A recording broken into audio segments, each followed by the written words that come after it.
Right, Stevie, thanks for joining us. As ever, lots to talk about. A wee reflection on Saturday's match against Dundee United. You said it was, a very poor first half, disappointing performance. We were better in the second half, but ultimately, Dundee United just looked that wee bit stronger than us in quite a few areas.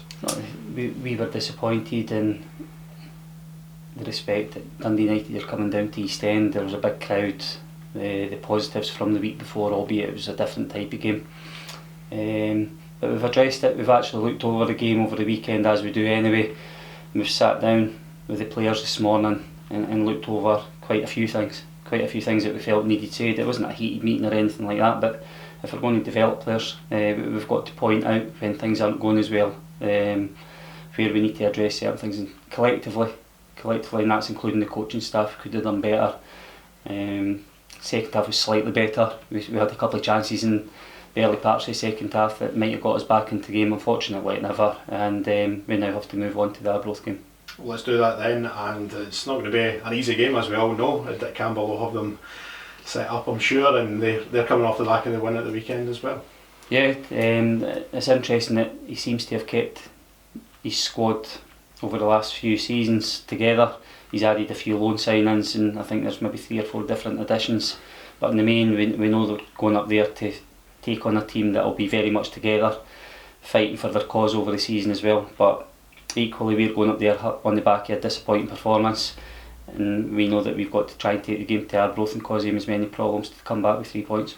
In terms of Dick Campbell as well, obviously Will Kent here as well, he would love nothing better to take 3 points than off us. No, he would, and I think you'll struggle to get a more experienced manager dealing with a part-time team.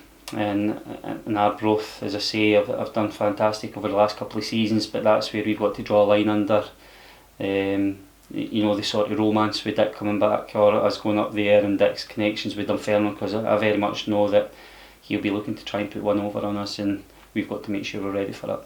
And as you've said, Arbroath have done brilliantly well over the past couple of seasons. They are a part-time team, and no disrespect to them, these are the games that if we want to be where we want to be, we need to be winning them. No, we do, and as we've said in previous weeks, we're disappointed that we've taken 2 points, from the first 3 games.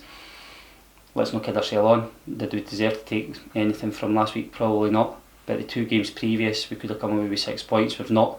That's something that we've spoken about this morning. We need to be able to grind out the periods in games when it's not going as well for us, and give ourselves an opportunity to start winning games of football. I know it's I was going to call it the Ironbrew Cup there. It's not. It's the Caramel Wafer Cup the week after. But it'd be good to go into the international break on the back of a win, wouldn't it? No, it is. And listen, we never got carried away after the Celtic game with the plaudits. Yes, we're disappointed, but let's move on. Let's move on from it and make sure we go into the Arbroath game with a positive mindset that we're good enough to go up there, compete, and take the game to Arbroath. If we do things properly, I'm confident that we can come away with 3 points. Let's chat about injuries ahead of the weekend. How are we looking? No, in the main, everybody's okay. Ewan Murray and Joe Thompson were back on the training pitch this morning, albeit non-contact stuff, but running about with the ball. So it's a boost for both them. But they're still going to be longer term. Yeah, I was going to ask you about Joe Thompson. I seen him kicking around on Saturday. Is it, we talking the new year possibly for him still? Yeah, I think I don't want to be seen as saying when Joe's coming back. There's just daily communication between us and the physios. It's a hard one when it's a long term injury to put a specific date on it. I'm sure him and Kevin and John will have in their own mind a date that they're targeting, but it's one of them that you don't want to come out and then it prolongs and then he has to deal with that.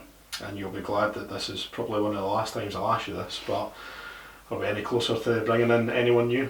Listen, it's something we're continually, and I know I'm sounding like a stuck record now, but we're covering all avenues that we can to try and add and strengthen to the squad, but as of yet we've not managed to make any progression on that one.